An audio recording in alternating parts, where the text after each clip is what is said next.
Глава 1841. Пруд духовного очищения и чистый духовный лотос. Ты хочешь попасть в мир высших дьяволов? Ты сошел с ума, старина Лун? Если хочешь умереть, иди сам. Не вздумай брать нас с собой.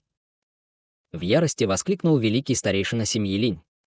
В отличие от этого, старшая старейшина семьи Е, казалось, задумалась над ее словами, и на ее лице появилось задумчивое выражение. Хань Ли тоже был несколько озадачен этим возмутительным предложением. «Расслабься, брат Лин, я не предлагаю самоубийственную миссию. Я уверен, по крайней мере, на 70%, что мы сможем пережить рискованное путешествие в мир высших дьяволов, и у меня, конечно, нет никаких намерений умирать в ближайшее время», спокойно ответил патриарх семьи Лун. Даже в этом случае священные предки из мира высших дьяволов — чрезвычайно устрашающие существа. Если мы столкнемся с одним из них, мы не сможем уйти живыми, и это даже не принимая во внимание бесчисленное количество высокоранговых дьявольских существ в этом мире. Возможно, мы сможем сразиться с ними, используя силу формации в мире духов, но если мы войдем на их территорию, то это все равно, что прыгнуть прямо в пасть к волку. Проговорил великий старейшина семьи Линь. Что, если бы я сказал вам, что у меня есть способ преобразовать наши ауры, чтобы они были временно идентичны аурам обычных высших дьяволов, и что маскировка будет настолько убедительна, что даже высшие дьяволы на стадии интеграции тела не смогут ее увидеть? Что ты думаешь теперь, брат Лин? — спросил патриарх семьи Лун, слегка сузив глаза. «Ты серьезно, брат Лун? Высокоранговые высшие дьяволы из мира высших дьяволов владеют всеми типами непостижимых способностей. Как мы можем их обмануть?» — спросила женщина из семьи Е, нахмурив брови. Патриарх семьи Лун только усмехнулся в ответ, а затем повернулся к святой деве Тысячи Осеней. «Госпож Тысячи Осеней, пожалуйста, продемонстрируй». «Конечно», — ответила женщина в желтой мантии с элегантной улыбкой, а затем перевернула руку, обнажив черную бусину размером с большой палец, а затем положила ее в рот и проглотила. В следующее мгновение она сделала печать заклинания руками, и слой черного тумана покрыл ее тело, полностью окутав ее в одно мгновение. Затем черный туман поднялся, как живые усики, и зрачки Хань Ли сузились при виде этого, и он пробормотал себе под нос едва слышным голосом: «Это настоящая дьявольская ци». Несмотря на то, что он говорил таким слабым голосом, все люди в зале были культиваторами стадии интеграции тела, поэтому им, естественно, удалось подслушать его. Мужчина из семьи Линь и женщина из семьи Е обменялись взглядами, и их выражения лиц изменились очень незначительно. В отличие от этого, патриарх семьи Лун повернулся к Хань Ли многозначительным взглядом и заметил: «Ты, должно быть, используешь какое-то мощное искусство культивации дьявольского Даа, раз смог так быстро идентифицировать эту истинную дьявольскую ци, господин Даосист Хань. Если подумать, золотое тело, которое ты продемонстрировал ранее, очень похоже на аватары некоторых высших дьяволов из мира высших дьяволов, так что в этом есть некоторый смысл». «У тебя действительно острый проницательный глаз, брат Лун», — ответил Хань Ли с неоднозначной улыбкой. В этот момент святая дева Тысячи Осеней издала нежный крик, и истинная дьявольская ци в безумстве устремилась к ней. За считанные секунды все это превратилось в черную жидкость, которая впиталась в ее тело, и как только туман рассеялся, она снова предстала перед ними. Однако в ней было что-то другое. С точки зрения внешнего вида никакой разницы не было, и, судя только по этому, можно было подумать, что все, что она только что сделала, полностью провалилось. Однако прямо на глазах всех сбитых с толку ее аура внезапно изменилась, и из ее тела внезапно вырвался поток удивительной дьявольской ци. На ее бледных щеках появилось несколько угольно-черных дьявольских узоров, а на глобеле появилась черная бусина. Несмотря на то, что половина бусинки вросла в ее глобель, было совершенно ясно, что это была та самая бусинка, которую она проглотила. Выражение лица Хань Ли немного изменилось, и он немедленно направил свое духовное чутье на женщину, после чего на его лице появилось удивленное выражение.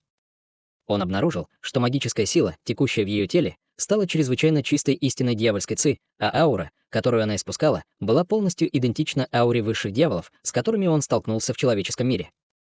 Это не только ошеломило Хань Ли, но и встревожило великих старейшин семьи Линь и Е. После недолгого молчания женщина из семьи Е осторожно сказала: «Это действительно очень убедительно, но в конце концов мы не дьявольские существа, поэтому, возможно, мы не можем видеть сквозь эту маскировку, но старейшины черти могут. Будь уверена, фея Е, эта дьявольская бусина была усовершенствована из дьявольского ядра умершего высшего дьявола. После того, как истинная дьявольская ци изнутри изгнана с помощью секретной техники, даже высокоранговый высший дьявол не сможет проверить эффективность этой бусинки. Я пообщалась с несколькими высшими дьяволами, которых наша духовная раса захватила во время последнего дьявольского бедствия, и я провела с ними в плену несколько месяцев. Все это время ни одному из них не удалось увидеть сквозь мою маскировку. Хотя это действительно правда, что мы все еще должны опасаться священных предков и некоторых других дьявольских существ, обладающих определенными способностями, шансы встретить таких существ почти ничтожны. В конце концов, согласно легендам, мира высших дьяволов не меньше нашего мира духов, серьезно сказала женщина в желтых одеждах. Услышав это, на лицах всех появились задумчивые взгляды. После некоторого размышления женщина из семьи Е вздохнула. Хорошо, даже если бы мы согласились с тем, что это правдоподобный образ действий, войти в мир высших дьяволов по-прежнему крайне опасно. Ты должен точно сказать нам, что мы ищем. Если возможность перейти на стадию Великого Вознесения действительно существует в этом мире, то я готова рискнуть, даже если шансы этого ничтожно малы.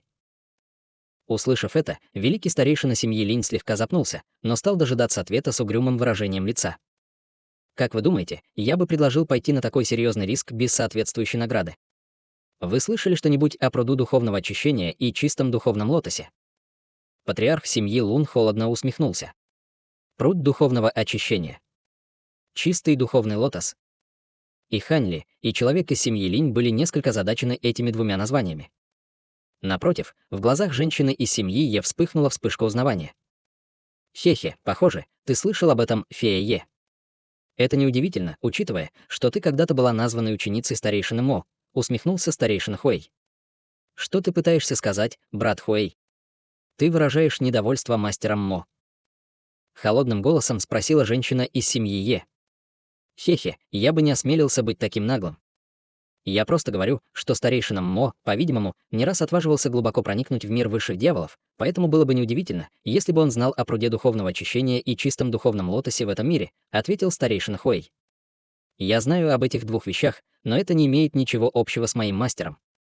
Один из предков нашей семьи я убил высокорангового высшего дьявола во время предыдущего дьявольского бедствия и узнал эту информацию, исследуя его душу. Однако информация очень приблизительная и неопределенная. Все, что я знаю, это то, что эти два предмета совсем не очень полезны для дьявольских существ, но они могут иметь невероятное воздействие на существ нашего мира духов», холодно объяснила женщина из семьи Е. «Понятно. Похоже, я неправильно понял ситуацию», усмехнулся старейшина Хуэй, и было невозможно сказать, действительно ли он верил в это объяснение. Созерцательное выражение появилось на лице патриарха семьи Лун, когда он услышал этот обмен, и святая дева Тысячи Осени улыбнулась, сказав: «Возможно, вы не слышали о пруду духовного очищения и чистом духовном лотосе, но я уверена, что вы слышали пруду бессмертной трансформации и лотоса достижения просветления, верно?» Человек из семьи Линь сразу же недоверчиво покачал головой и воскликнул: «Что? Хотите сказать, что это одно и то же? Это невозможно. Пруд бессмертной трансформации существует только в мире истинных бессмертных, и только недавно вознесенным культиваторам будет предоставлена возможность войти в пруд и обрести бессмертное тело. Что касается лотоса достижения просветления, это духовный предмет, который существует только рядом с прудом бессмертного трансформации и может радикально улучшить духовные корни и интеллект. Говорят, что даже человек с серьезными умственными недостатками может достичь необычайного интеллекта, съев этот цветок». Ханьли, естественно, был весьма ошеломлен, услышав название этих двух легендарных предметов, и пристально посмотрел на святую деву Тысячи Осеней, пытаясь определить, говорит ли она правду. Что касается женщины из семьи Е, она хранила полное молчание с мрачным выражением лица. Пруд бессмертной трансформации и лотос достижения просветления чрезвычайно редки даже в мире истинных бессмертных. Чтобы они приняли свою форму, потребуется десятки миллионов лет, поэтому они, естественно, не то же самое, что пруд духовного очищения и чистый духовный лотос. Однако, хотя эффекты последней пары предметов намного хуже, их все же более чем достаточно, чтобы радикально улучшить нас во всех областях. Связь между ними заключается в том, что пруд духовного очищения и чистый духовный лотос являются предэволюционировавшими формами пруда бессмертной трансформации и лотоса достижения просветления, сказала святая дева Тысячи Осеней с загадочной улыбкой, заправляя несколько выбившихся прядей за ухо. «Понятно. В таком случае, почему такие драгоценные духовные предметы существуют в мире высших дьяволов, которые изобилуют дьявольской ци, а не здесь, в нашем мире духов? Кроме того, как вы узнаете, действительно ли они существуют в мире высших дьяволов?» Серьезно спросил Хань Ли. После недолгого колебания святая дева Тысячи Осени ответила: «Эту информацию нам открыл последний духовный монарх нашей духовной расы. Однажды он тоже отважился глубоко проникнуть в мир высших дьяволов и лично стал свидетелем этих двух духовных предметов. К сожалению, он был обнаружен и ранен до того, как смог войти в пруд духовного очищения, и был вынужден вернуться в мир духов. Следовательно, информация поступает из надежного источника. Что касается того, почему такие необычные духовные предметы растут в мире высших дьяволов, это то, что известно только небесам. Однако я думаю, что эти два духовных предмета сформировались именно потому, что в мире высших дьяволов настолько изобилует дьявольской ци. И я думаю, что вся духовная ци в этом мире была вынуждена собраться в одном месте, тем самым дав начало этим двум предметам. Напротив, наш мир духов действительно более богат духовной ци в целом, но она не сконцентрирована в достаточном количестве ни в одном месте, чтобы позволить таким духовным предметам принять форму.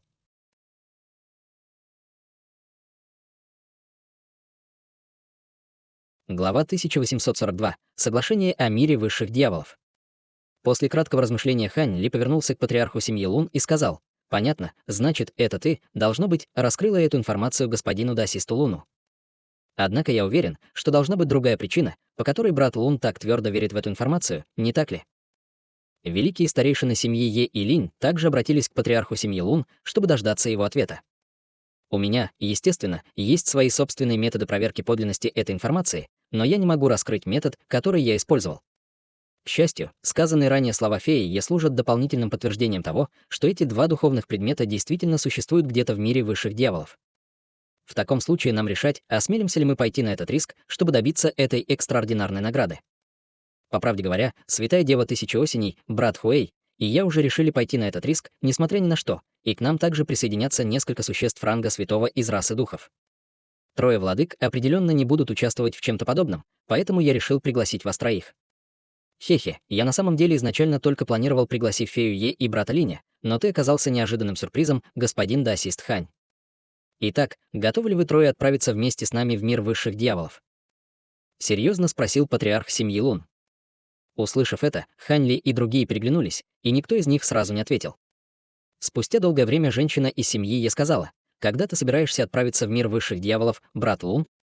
Судя по тому, что я слышала, это дьявольское бедствие будет гораздо более опасным, чем предыдущее, и даже весь человеческий род может быть уничтожен, если мы не будем осторожны. Если мы выберем неподходящее время, есть очень хороший шанс, что мы можем погибнуть. Я, естественно, уже обдумал все это. Приняв во внимание все эти факторы, я решил войти в мир высших дьяволов через несколько десятилетий после начала дьявольских бедствий. Вероятно, к этому времени самая жестокая часть шторма уже закончится, и поэтому возникнет тупиковая ситуация. Если мы войдем в мир высших дьяволов при таких обстоятельствах, мы будем в полной безопасности. Господин Даосист Хань — бродячий культиватор, поэтому ему не нужно беспокоиться ни о чем. Что касается семьи Е и семьи Линь, я уверен, что вы двое не единственные культиваторы интеграции тела и своих семей, верно? Спокойно спросил патриарх семьи Лун. У тебя много информации о наших семьях.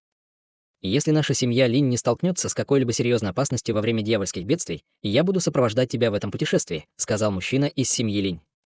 Было совершенно ясно, что, несмотря на его внешнее проявление нежелания, пруд духовного очищения и чистый духовный лотос были слишком соблазнительными, чтобы он мог их игнорировать. Раз у нас есть способ замаскировать наши ауры, то, естественно, гораздо больше шансов на выживание. Однако, независимо от того, насколько безупречна маскировка, в конечном итоге она, скорее всего, будет раскрыта. Сколько примерно времени займет наше путешествие?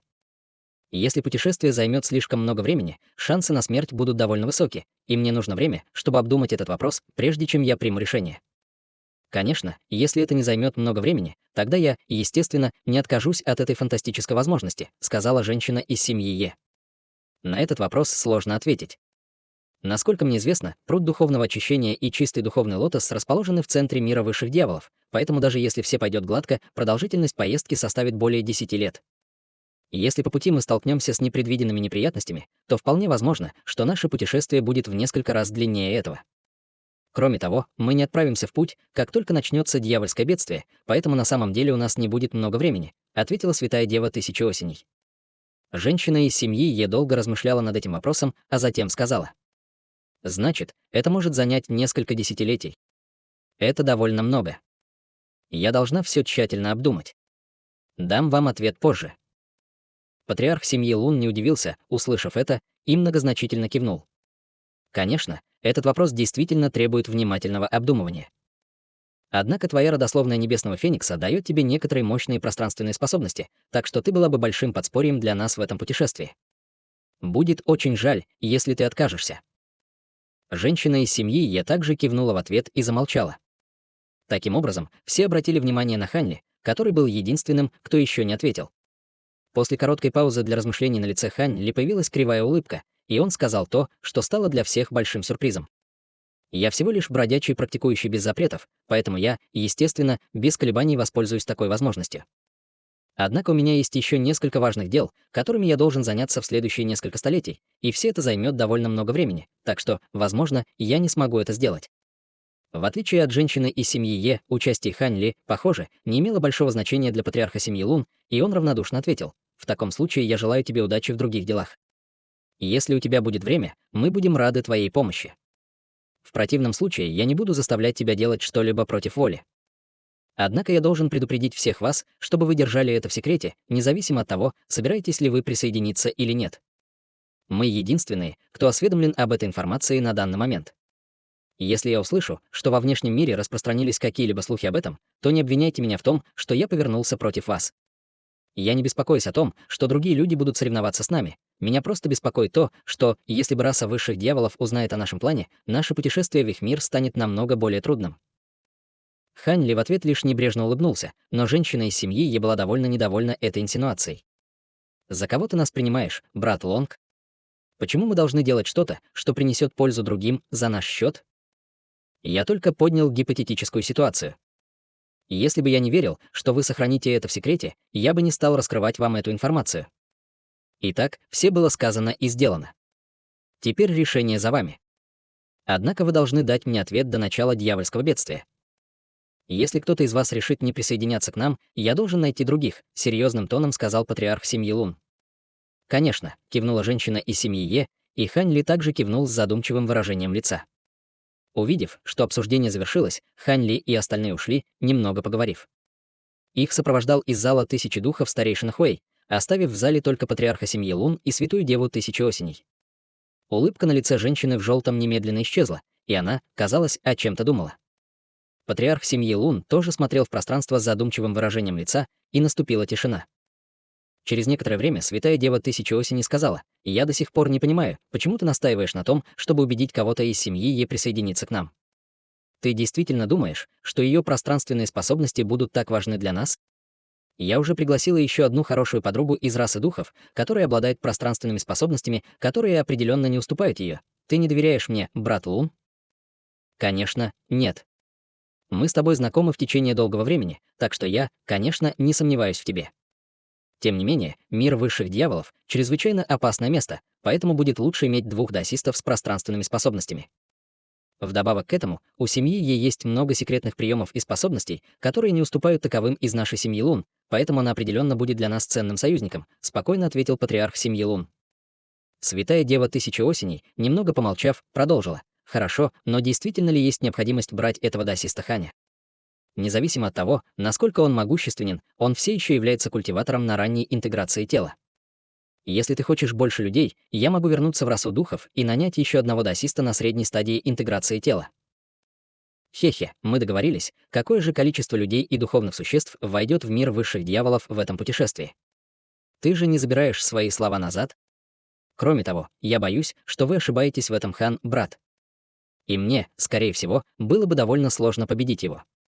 Вдобавок ко всему, золотое тело, которое он культивировал, скорее всего, связано с каким-то высокоранговым искусством культивации из расы высших дьяволов, поэтому он должен быть в состоянии контролировать истинную дьявольскую ци. Возможно, эта способность неожиданно пригодится в нашем путешествии. Конечно, он не совсем незаменим.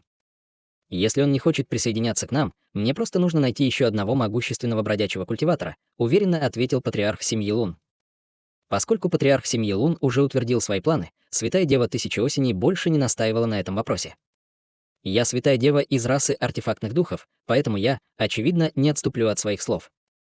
Раз ты уже принял решение, я больше не буду говорить об этом и оставлю тебе эту дьявольскую бусину. Ты уже изучил метод ее использования, и я подписала соглашение с твоей человеческой расой от имени нашей духовной расы, поэтому я не собираюсь здесь больше оставаться. Завтра я вернусь в расу духов, поэтому я прошу тебя наблюдать за сотрудничеством между твоей семьей Лун и нашей расой артефактных духов. Будь уверена, наше сотрудничество является взаимовыгодным, поэтому я обязательно буду проявлять должную осмотрительность. Похоже, в следующий раз мы с тобой встретимся после начала дьявольских бедствий», — ответил старейшина семьи Лун, слегка кивнув. После этого они обменялись любезностями перед уходом святой девы Тысячи Осеней.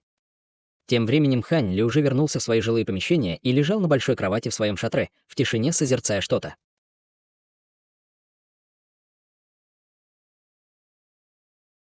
Глава 1843. Спустя века. Тот факт, что у всего человечества был только один культиватор Великого Вознесения в лице Мо Цзиньли, был показателем того, насколько трудно было достичь стадии Великого Вознесения. Хань Ли уже был благословлен огромным везением в ходе своего пути культивации, но он все еще не был уверен в своей способности достичь этого уровня. Таким образом, пруд духовного очищения и чистый духовный лотос, естественно, очень соблазняли его. При обычных обстоятельствах он без колебаний согласился бы на приглашение патриарха семьи Лун, но из-за нынешних обстоятельств он мог только отложить ответ. Проблема, с которой он столкнулся, естественно, была никем иным, как священным предком Юаньча. Он и этот священный предок из расы высших дьяволов были заклятыми врагами, поэтому он, естественно, не особо хотел отправляться в мир высших дьяволов. Если бы его личность была раскрыта во время его пребывания в мире высших дьяволов, священный предок Юаньча определенно выследил бы его за уничтожение этого фрагмента ее духовного чутья в человеческом мире. Конечно, Хань Ли также не желал немедленно отклонить предложение патриарха семьи Лун и отказываться от пруда духовного очищения и чистого духовного лотоса. В конце концов, возможность, которая могла увеличить его шансы на достижение стадии Великого Вознесения, была крайне редкой. Если он откажется от этого, возможно, он потеряет шанс достичь стадии Великого Вознесения в будущем. Имея это в виду, Хань Ли действительно не знал, что делать. После того, как он некоторое время размышлял над этим вопросом, на его лице появилась кривая улыбка. Конечно, это не было затруднительным положением, у которого вообще не было решения, но выходом для него было бы перейти на позднюю стадию интеграции тела до того, как отправиться в мир высших дьяволов. Обладая способностями поздней стадии интеграции тела и огромным количеством могущественных сокровищ и способностей его распоряжения, он был уверен, что, по крайней мере, сможет обеспечить свое выживание даже перед лицом священного предка Юаньча. Для кого-то еще прогресс от стадии ранней интеграции тела к поздней всего за несколько столетий был, естественно, не более чем неправдоподобной шуткой, но со всеми уникальными качествами, которыми обладал Хань Ли, это не было совершенно невыполнимой задачей. В частности, у него все еще было соглашение с Цин Юаньцзы. Он уже собрал достаточно предметов, чтобы выполнить соглашение, и если он сможет заполучить божественный эликсир адской реки, в котором так нуждаются 4 демонических монарха, у него, естественно, будет гораздо больше шансов добраться до поздней стадии интеграции тела. Если бы он мог прогрессировать до стадии поздней интеграции тела до начала путешествия, он определенно был готов рискнуть. Однако, если он не смог добиться такого подвига, то ему пришлось бы принимать решение, исходя из ситуации. В любом случае, он определенно не откажется от пруда духовного очищения и чистого духовного лотоса, не приложив максимум усилий. Приняв это решение, Хань Ли отбросил этот ход мыслей и взмахнул рукавом, выпустив около дюжины флагов формации, которые создали невидимое ограничение вокруг комнаты. После этого он закрыл глаза и начал медитировать. На следующее утро фея Ся Фэн и старейшина Ся пришли в павильон Хань Ли, чтобы нанести ему визит, но обнаружили, что он был совершенно пуст, а Хань Ли и Байгоэр нигде не было видно. При виде этого они криво улыбнулись. Тем временем Хань Ли и Байгоэр были уже за сотни тысяч километров, быстро мчались по воздуху на лазурном летающем экипаже. Хань Ли сидел, скрестив ноги, в углу летающего экипажа, рассматривая рваную книгу в руке. Байгоэр стояла в передней части экипажа, держа в руке пластину формации. Слой лазурного света вспыхивал над поверхностью боевой пластины, управляя экипажем в его полете. Несмотря на то, что она была с Хань Ли всего несколько лет, она успешно достигла стадии заложения основ благодаря таблеткам, которые ей дал Хань Ли. Таким образом, она могла управлять этим летающим экипажем с помощью пластины формации в ее руке. Пролетев почти 2 часа в тишине, Байгоэр бросила тайный взгляд на Хань Ли, но обнаружил, что он, похоже, все еще полностью поглощен чтением. Она слегка надул губы от неудовольствия и спросила: «Мастер, куда мы летим дальше?» Это не похоже на то направление, в котором находится город высшего неба. Разве мы не собираемся встретиться с моими старшими боевыми братьями? После нескольких лет сопровождения Хань Ли, Байгоэр развела определенный уровень понимания личности Хань Ли. Вдобавок ко всему, Хань Ли несколько раз вмешивался в течение последних нескольких лет, чтобы облегчить боль, причиненную ей ледяным ядом, поэтому она очень сблизилась с ним. Хань Ли даже не поднял головы, когда он ответил: «А? Ты скучаешь по своим старшим боевым братьям? Ты скучаешь по старшему боевому брату Цилинси или старшему боевому брату Хаю?» Байгоэр сразу же покраснела, услышав дразнящий тон в голосе Хань Ли, и поспешно ответила: «Что вы говорите, мастер? Я не скучаю по ним, я просто думаю, что они очень интересные». Она была еще довольно молода, но все в мире духов повзрослели очень рано, поэтому она, естественно, в некоторой степени осознавала природу определенных отношений между мужчинами и женщинами. Ха-ха, я пошутил. В прошлый раз, когда мы были в городе Высшего Неба, я уже передал им все таблетки и навыки культивации, которые им потребуются, поэтому мы не будем навещать их в следующие несколько десятилетий, так как это только помешает их культивации. Вдобавок, я оставил твою старшую боевую сестру Ледяного Феникса в пещере, так что она также сможет дать им некоторые инструкции по культивации, а ты всегда должна оставаться со мной из-за твоего ледяного яда. К счастью, ты все еще на той стадии своей культивации, что можешь стать лучше, только употребляя таблетки, и я в основном собираюсь культивировать некоторые способности все это время, так что мне не нужно будет уединяться в ближайшем будущем. Следовательно, мы должны воспользоваться этой возможностью, чтобы побродить по всем человеческим регионам и территориям демонов, ответил Ханли. Байгоэр немного помедлила, но в конце концов ее любопытство взяло верх, и она спросила: «Старшая Ледяной Феникс определенно более чем способна дать двум моим старшим боевым братьям инструкции по культивации, но почему вы все хотите исследовать все эти места? Несколько лет назад мы исследовали весь регион Сюаню, вы что-то ищете». На лице Хань Ли появилось слегка удрученное выражение, и он вздохнул: «Я ищу не что-то, а кого-то. Если она тоже вознеслась в мир духов, я, по крайней мере, смогу найти некоторую информацию о ней. Может быть, это человек, которого вы ищете, ваш любимый человек?» Внезапно спросила Байгоэр. Хань Ли был несколько ошеломлен. «А, как ты узнала?» Байгоэр довольно застенчиво улыбнулась, а в ее глазах появился намек на любопытство. «Я сделала предположение. Когда моя бабушка говорит о моем умершем дедушке, ее тон и выражение лица точно такие же, как у вас сейчас. Может быть, этот человек, которого вы ищете, является вашим компаньоном, да? Почему я никогда не слышала, чтобы вы упоминали о ней? Хорошо, тебе не нужно вмешиваться в мои дела. В основном я отправляюсь в это путешествие, чтобы найти этого человека, но также как путешествие, чтобы укрепить свое психическое состояние. Я только недавно перешел на раннюю стадию интеграции тела, так что мне нужно создать прочный фундамент, прежде чем я смогу попытаться добиться дальнейшего прогресса. Дальше мы отправляемся в регион Тяньлин. Я слышал, что этот регион стал довольно хаотичным с тех пор, как скончался духовный владыка, так что, надеюсь, мы сможем найти там некоторую информацию, ответил Ханли. Регион Тяньлин. Я слышала, что состязание духовных владык будет через несколько лет. Почему бы вам не принять в нем участие и не взять этот титул себе, мастер? У вас большие шансы на успех, предположила Байгоэр с улыбкой. Хе-хе, что за чушь ты сейчас несешь? Какие у меня могут быть шансы закрепить за собой положение духовного владыки с моей тусклой базой культивации? Кроме того, я все равно не собираюсь бороться за эту должность. Хорошо, сосредоточься на управлении духовной каретой. Мне нужно вернуться к чтению, усмехнулся Хань Ли и, игнорируя Байгоэр, снова переключить свое внимание на книгу в руке. У Байгоэр все еще было много вопросов, которые она хотела задать Хань Ли, но она, естественно, не осмелилась задать их сейчас. Поэтому она недовольно надула губы, резко увеличив скорость, с которой она вводила магическую силу в пластину формации, заставляя ее внезапно ускоряться. Однако Хань Ли не обратил на это внимания, и казалось, что он действительно полностью погрузился в книгу в своей руке. Таким образом, лазурный летающий экипаж продолжал двигаться вперед, как шар лазурного света, исчезая вдаль в мгновение ика. В течение следующих 2 десятилетий Хань Ли путешествовал по всем 3 человеческим областям и 7 территориям демонов, время от времени исследуя обнаруженные им следы. Однако по прошествии тех 20 лет он внезапно бесследно исчез из человеческого рода. В это время среди высокоранговых демонических существ ходили слухи, что они видели Хань Ли на некоторых рынках демонической расы. Однако у этих слухов не было никаких подтверждающих доказательств, поэтому они остались необоснованными слухами. Спустя еще несколько десятилетий о Хань Ли действительно больше не было вестей. Время пролетело незаметно, и в мгновение эка прошло 200 лет со дня съезда Тысячи Сокровищах. За это время произошло много важных событий как в расах людей, так и в расах демонов. Положение духовного владыки наконец-то было закреплено за загадочной женщиной-культиватором более 100 лет назад. Этот новый духовный владыка находился только на средней стадии интеграции тела, но ей удалось победить 11 культиваторов, которые соревновались с ней за эту позицию, 3 из которых были культиваторами на поздней стадии интеграции тела.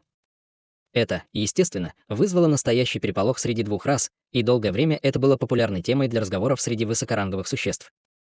Несмотря на то, что новый духовный владыка только недавно получил эту должность, она с большой легкостью смогла убедить бывших подчиненных духовного владыки присягнуть ей в верности, и вскоре после этого порядок был восстановлен в некогда хаотичном регион Тяньлин. Таким образом, 3 владыки снова были на местах. Другим важным событием было то, что Святой Остров, который был священной землей человеческих и демонических рас, внезапно объявил, что 2 расы временно отложат свои разногласия с ближайшими вражескими чужеземными расами, чтобы сформировать тысячелетний союз. в течение следующих 1000 лет между этими расами не только не будет битв, но они должны будут оказывать помощь любой из рас, которые были частью Альянса, если они подверглись опасности. Это объявление, естественно, также вызвало большой ажиотаж.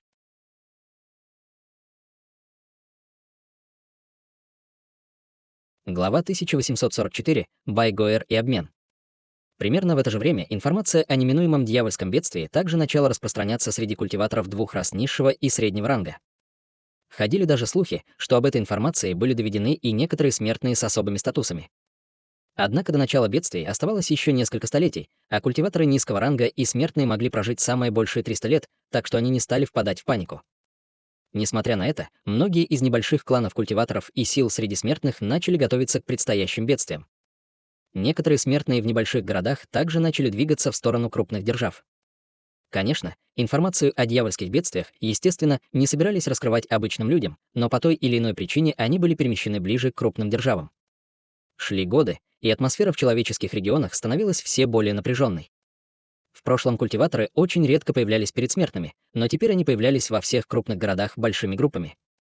Они либо создавали всевозможные защитные отряды на открытом воздухе, либо помещали воинов закаливания тела среди смертных с помощью специальной подготовки, которая лучше подготовила бы их к встрече с дьявольскими существами.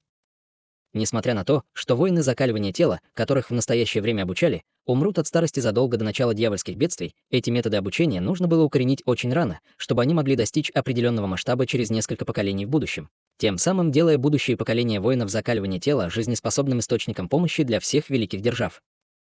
В конце концов, воинов закаливания тела было более чем в 100 раз больше, чем культиваторов, и хотя самые могущественные из них были сопоставимы только с культиваторами на стадии зарождающейся души, их ошеломляющее количество делало их силой, с которой нужно считаться. Во время прошлых дьявольских бедствий было доказано, что при правильном вооружении эти воины закаливания тела могли быть очень эффективными против старших демонов низкого и среднего ранга. Смертных также снабдили духовными инструментами, которые были спрятаны в секретных хранилищах великих держав. Тем временем более мощные духовные инструменты изготавливались большими партиями мастерами по изготовлению инструментов из крупных держав. В то же время таблетки и сокровища, которые могли быть использованы культиваторами низкого и среднего ранга, также подвергались доработке любой ценой. Таким образом, спрос на материалы для создания инструментов и таблеток, естественно, резко увеличился, а цены на эти материалы выросли в несколько раз. Несмотря на это, спрос все еще превышал предложение, и часто возникала нехватка всех видов материалов. Ситуация на 7 территориях демонов была схожей. Конечно, ситуация медленно обострялась на протяжении более 100 лет, поэтому две расы не погрузились в полный хаос. Однако это, похоже, не имело никакого отношения к определенному человеку, и никаких новостей о нем не появлялось за прошедшие столетия. В этот день полоска белого света внезапно пролетела над городской стеной города высшего неба, которая теперь была примерно вдвое выше своей первоначальной высоты. В белом свете была тонкая фигура, и она исчезла из поля зрения стражи, стоявшей на этом участке городской стены, всего после нескольких вспышек. Человек в черной броне слегка дрогнул, увидев это, вспыхнул от ярости. Кто это? Как посмел культиватор формирования ядра, такой как она, перелететь через городские ворота прямо у нас под носом? Его тело вспыхнуло черным светом, и он приготовился отправиться в погоню. Другой охранник в доспехах, стоявший рядом с ним, поспешно схватил его за плечо и сказал: «Пожалуйста, подожди, брат Ху. Это фея Бай, и ей предоставлен прямой проход в город высшего неба, и мы не будем ее обыскивать». А почему? Она же просто обычный культиватор формирования ядра, почему ей предоставлена такая привилегия? Спросил человек в черной броне.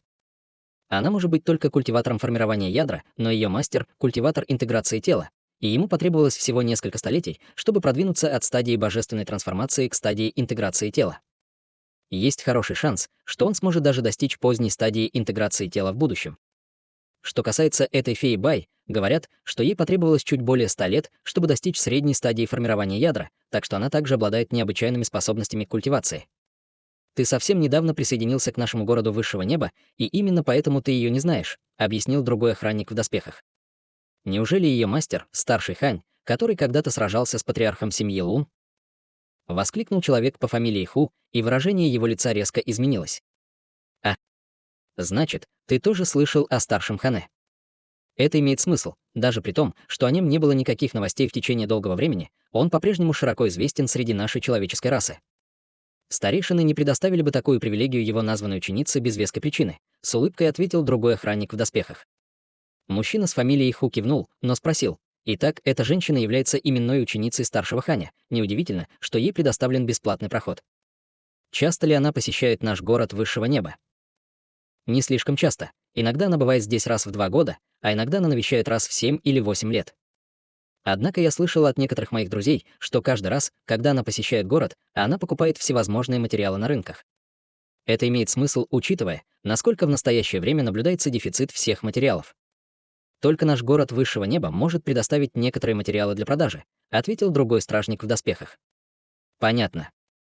Означает ли это, что старший хань живет где-то недалеко от нашего города высшего неба? Спросил человек по фамилии Ху. Я не знаю. В конце концов, никто не осмелится последовать за этой феей Бай туда, где в настоящее время живет старший хань. В любом случае, не в наше дело обсуждать вопросы, касающиеся старших интеграций тела. Может, лучше расскажешь мне о том куске пурпурного золотого железа, который ты обнаружил на этом рынке в прошлый раз? Другой стражник довольно осторожно сменил тему. Хе-хе, мне очень повезло, и я купил этот материал по низкой цене, а затем продал с хорошей прибылью. В тот день я был на рынке и случайно прошел мимо небольшого магазина. Мужчина с фамилией Ху, похоже, был более чем счастлив рассказать эту историю и сразу же принялся энергично рассказывать о событиях. Все остальные стражники на этом участке городской стены внимательно слушали, и только что произошедшие события были быстро забыты. В этот момент полоска белого света уже направлялась прямо к определенному рынку в городе высшего неба. Несколько часов спустя полоска белого света упала перед центром обмена людьми и демонами на рынке. Белый свет отступил, и появилась молодая женщина в серебряном одеянии, которой было лет 17 лет. У нее было овальное лицо и пара больших ярких глаз, а нежные щеки залились молодым румянцем. Она стала настоящей красавицей. Выдав несколько духовных камней охраннику перед центром обмена, а затем приняв сокровище, которое скроет ее личность, она вошла в зал, окутанная шаром духовного света. Спустя несколько мгновений она появилась в главном зале обменного центра, где присутствовало более 100 других людей, каждый из которых также был скрыт в шарах духовного света, создавая довольно оживленную и шумную сцену. Бай Гоэр быстро осмотрела ее окрестности, прежде чем ее взгляд остановился в определенном направлении, и она зашагала к определенному углу зала. Там в тишине стоял демонический культиватор, окутанный облаком черной ци. Как только Бай Гоэр подошла к демоническому культиватору, черная ци вокруг него слегка взбудоражилась, и протянулась чистая белая рука, держащая половину нефритового кулона. Бай Гоэр перевернула руку, увидев это, и вытащила свою половину нефритового кулона. Затем 2 половинки нефритового кулона были соединены, образуя единое целое, после чего Бай Гоэр вздохнула с облегчением. Изнутри черной ци раздался приятный женский голос, и ей показалось, что она знакома с Бай Гоэр. «Хе-хе, значит, это снова ты. Твой мастер все еще в уединении. Ах, я не ожидала, что вы придете сюда лично, старшая Цинь. В самом деле, мой мастер все еще в уединении, слегка удивленно ответила Бай Гоэр. Материалы, которые твой мастер запросил на этот раз, чрезвычайно ценны, поэтому я не могла доверить их кому-либо другому. Должна сказать, твой мастер никогда не перестает удивлять меня. Подумать только, он смог взрастить тебя до средней стадии формирования ядра всего за 100 лет, вздохнула женщина в черной ци. Это все благодаря таблеткам, которые дал мне мастер, и усилиям, которые он приложил, чтобы очистить мою эссенцию. В противном случае я не смогла бы так легко достичь стадии формирования ядра своими собственными усилиями, ответила Бай Гоэр. Тон ее голоса предполагал, что она очень благодарна своему мастеру. Женщина внутри черной ци была никем иным, как существом из расы небесных лисиц Цинь Суэр, которая в прошлом участвовала во многих сделках с Ханьли. Время от времени Ханьли отправлял Бай Гоэр в это место, чтобы обменять его на предметы на товары Цинь Суэр. В любом случае, все еще очень впечатляет, что ты смогла добиться такого быстрого прогресса. Если ты продолжишь в том же духе, есть очень хороший шанс, что ты сможешь перейти на стадию божественной трансформации или даже на стадию пространственного закаливания в будущем.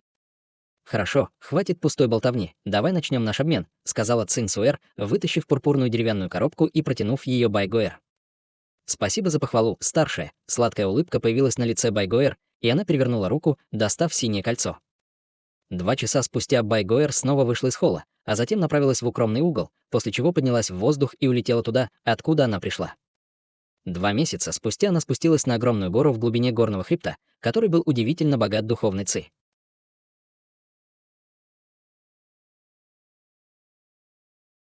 Глава 1845. Маленький мир в горах. Хе-хе, на этот раз ты вернулась быстро, младшая боевая сестра. Похоже, твоя поездка, должно быть, прошла довольно гладко. Как только Байгоэр появилась перед лазурными каменными воротами на полпути к горе, с другой стороны раздался шумный мужской голос, после чего ворота открылись сами по себе после вспышки лазурного света. Изнутри вышел чрезвычайно красивый ученый в желтой мантии, которому было около 30 лет. Это был никто иной, как Хай Юйтянь, которого Хань Ли отправил в город высшего неба 200 лет назад. По прошествии 200 лет Хай Юйтянь, казалось, стал еще красивее. Теперь он также был культиватором формирования ядра, и его физическое тело было намного сильнее, чем было в прошлом. Сначала Байгоэр запнулась при виде Хай Юйтяня, а затем на ее лице появился намек на восторг. «Когда ты вернулся, старший боевой брат?» «Хе-хе, я только что выполнил миссию, порученную мне городе высшего неба, и я чуть не погиб там. Но я заработал полгода перерыва за свои усилия, поэтому я вернулся, чтобы посмотреть, вышел ли мастер из уединения», Хай Юйтянь ответил с улыбкой. «Тебе удалось встретиться с мастером?» — спросила Байгоэр. «Нет, но мне удалось получить несколько флаконов с таблетками от второй зарождающейся души мастера. Если все пойдет гладко, я также начну попытки прорыва к средней стадии формирования ядра в следующие несколько лет. Это довольно неловко, что мой уровень культивации уступает твоей, даже несмотря на то, что я должен быть старшим боевым братом», — усмехнулся Хай Юйтянь. «Хе-хе, ты, конечно, шутишь, старший боевой брат. Ты идешь по пути одновременной культивации, поэтому твоя истинная сила намного превосходит мою. Вдобавок к этому мастер также следует по пути одновременной культивации, так что ты, скорее всего, будешь тем, кто по-настоящему наследует учение мастера. Это я должна завидовать. Даже если бы мы говорили только о магической силе, мой темп культивации не сравнится со старшим боевым братом Целинси. Он уже достиг пика стадии формирования ядра всего за 200 лет и вот-вот перейдет на стадию зарождающейся души», — скромно усмехнулась Байгоэр. «Ну и что? Независимо от того, насколько сильными мы становимся, я могу только изображать из себя обычного воина закаливания тела в городе высшего неба, и я даже не смею сообщать другим, кто мой мастер. В случае, если они попытаются добраться до мастера через меня. Младший боевой брат Целинси также находится в той же лодке. Каждый раз, когда мы возвращаемся, чтобы навестить мастера из города высшего неба, мы должны красться, как пара воров, в то время как ты можешь приходить и уходить из города высшего неба, когда захочешь, в качестве названной ученицы нашего мастера», — завистливо вздохнул Хай Юйтянь. «Я могу появляться на публике только как ученица нашего мастера, так как я должна регулярно посещать город высшего неба, чтобы выполнять поручения мастера, в то время как ты и старший боевой брат Целинси были отправлены в город для обучения, так что наши ситуации полностью равны. Кстати, говоря о старшем боевом брате Целинси, его способности к культивации и унаследованном им искусстве культивации, он получил горячую похвалу даже от мастера, так что, возможно, он пойдет дальше нас, когда дело доходит до культивации», — сказала Байгоэр с кривой улыбкой. «Это точно. Если подумать, мастер был в уединении с тех пор, как 100 лет назад вернулся к человеческой расе вместе с тобой, оставив свою вторую зарождающуюся душу и старшую госпожу Ледяной Феникс, чтобы наставлять нас в культивации. Мне интересно, как у самого мастера обстоят дела с прогрессом в культивации». Говоря это, в глазах Хай Юйтяня появился намек на беспокойство. «Будь уверен, старший боевой брат. Мастер потратил 100 лет, прочесывая человеческие регионы и территории демонов в поисках кого-то, но, потерпев неудачу в своих поисках, он решил временно отказаться от них и ушел в уединение, чтобы попытаться прорваться на среднюю стадию интеграции тела. Если я не ошибаюсь, он, скорее всего, не выйдет из уединения, пока не достигнет средней стадии», — успокаивающе ответил Байгоэр.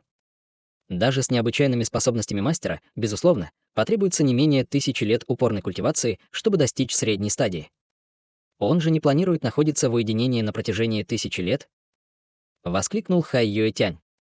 «Я не знаю, как культивируют другие старшие на стадии интеграции тела, но наш мастер однажды смог сравниться с культиватором на поздней стадии интеграции тела, когда сам был только на ранней стадии, так что его способности определенно не уступают культиватору на средней стадии. Я уверена, что у него есть способ увеличить скорость своего прогресса. Думаю, что он определенно выйдет из уединения до начала дьявольских бедствий», — сказала Байгоэр уверенным тоном. «Это правда. Мастер, должно быть, принял решение попытаться как можно быстрее перейти к средней стадии интеграции тела именно из-за неминуемых бедствий», — кивнул Хай Юэтянь. И он, и Байгоэр были очень уверены, что Хань Ли сможет достичь средней стадии интеграции тела, и неудивительно, что это так.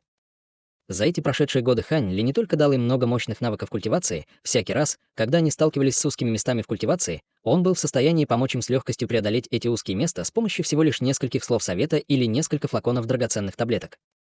Это была основная причина того, почему они смогли так быстро продвинуться в своей культивации, и благодаря этому они не только развили большое уважение и благодарность к своему мастеру, но и сформировали такое впечатление, что их мастер был непостижимой, почти всемогущей фигурой. После этого Хай Юэтянь и Бай Гоэр еще некоторое время болтали, пока первый не покинул пещерную резиденцию и не улетел в виде полоски лазурного цвета. Бай Гоэр вошла через лазурные ворота и направилась по коридору к заднему двору резиденции. Пройдя через несколько уровней ограничений, она оказалась на большом луге с белыми облаками, плывущими в голубом небе над головой и обилием духовной ци в окрестностях. В центре луга стояли две небольшие горы, каждая из которых была более 1000 футов высотой. Одна из них была угольно-черной, а другая — зеленой, как нефрит. Между этими двумя горами находился трехуровневый павильон из белого нефрита, окруженный плотным пятицветным световым барьером. За пещерным жилищем проявился независимый маленький мир, который не отличался от внешнего мира. В настоящее время на каждой из двух небольших гор сидела человекоподобная фигура, одна из которых представляла собой зеленокожую фигуру около 20 футов в высоту с пурпурным светом вокруг тела, а другая — мерцающая золотая фигура, окутанная черной ци.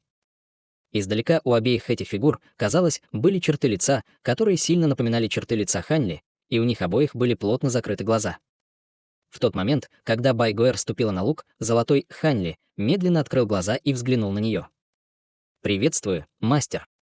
«Я принесла предмет, который вы просили», — немедленно сказала Бай Гоэр, вежливо сделав реверанс, а затем перевернула руку, чтобы достать фиолетовую деревянную коробку, которую она предложила Ханьли обеими руками. «Спасибо за твою тяжелую работу, Гоэр. А теперь дай мне посмотреть, окажется ли этот предмет действительно полезным для меня», — сказала золотая фигура с доброжелательной улыбкой, и его голос был идентичен голосу Ханьли. Затем золотая фигура махнула рукой в сторону Бай Гоэр, и пурпурный деревянный ящик немедленно полетел к нему, попав в его руки. Он провел рукой по деревянному ящику, и его крышка слетела сама собой, обнажив внутри ящика несколько черных демонических ядер размером с яйцо. Ядра демонов источали странный отвратительный запах, который был очень резким и тошнотворным. Однако золотая фигура была очень довольна видом этих демонических ядер, и он кивнул, снова закрыв коробку, а затем повернулся к Бай Гоэр с улыбкой на лице. «Молодец, Гоэр, они мне идеально подходят. Я наконец-то собрал все необходимые мне материалы. С этого момента я заберу свою вторую зарождающуюся душу и активирую здесь формацию, чтобы полностью запечатать это место от внешнего мира. Не беспокой меня, если только твоя жизнь не окажется в опасности или дьявольские бедствия не обрушатся раньше, чем ожидалось. Следующие столетия или два будут наиболее критическим этапом моей культивации и потребуют от меня искреннего внимания. Я уже дал фее Феникс все таблетки и духовные камни, которые потребуются тебе и твоим старшим боевым братьям для вашей культивации. Если тебе что-то понадобится, ты можешь обратиться к ней. Хе-хе, я надеюсь увидеть улучшение от всех вас, когда я выйду из моего уединения». Выражение лица Бай Гоэр резко изменилось, услышав это, и она воскликнула: «Что? Вы собираетесь разорвать все связи с внешним миром?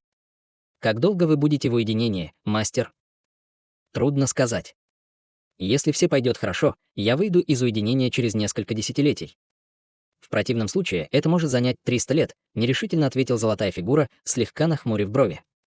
«В таком случае я могу только пожелать вам удачи, мастер». Бай Гоэр не хотела так долго расставаться с Ханли, но она знала, что он не изменит своего мнения по поводу чего-то вроде этого, поэтому она могла только низко поклониться на прощание.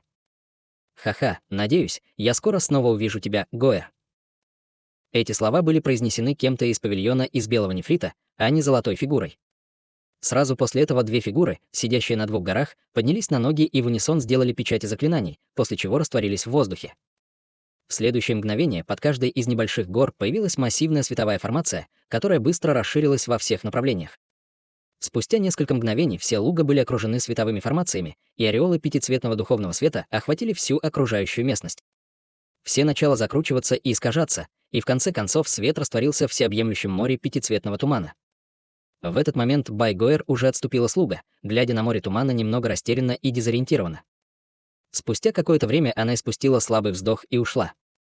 Тем временем Ханли сидел на желтом футоне на первом этаже павильона из белого нефрита в пятицветном море тумана. Перед ним парил гигантский золотой котел высотой около 10 футов и радиусом в несколько десятков футов. Он рассматривал котел прищуренными глазами, и вокруг котла горело серебряное пламя, от которого медленно исходил сильный и своеобразный запах. С высоты птичьего полета можно было бы обнаружить, что внутри гигантского котла бурлила таинственная жидкость. Жидкость не только была чрезвычайно яркой по цвету, но и непрерывно пузырилась и бурлила.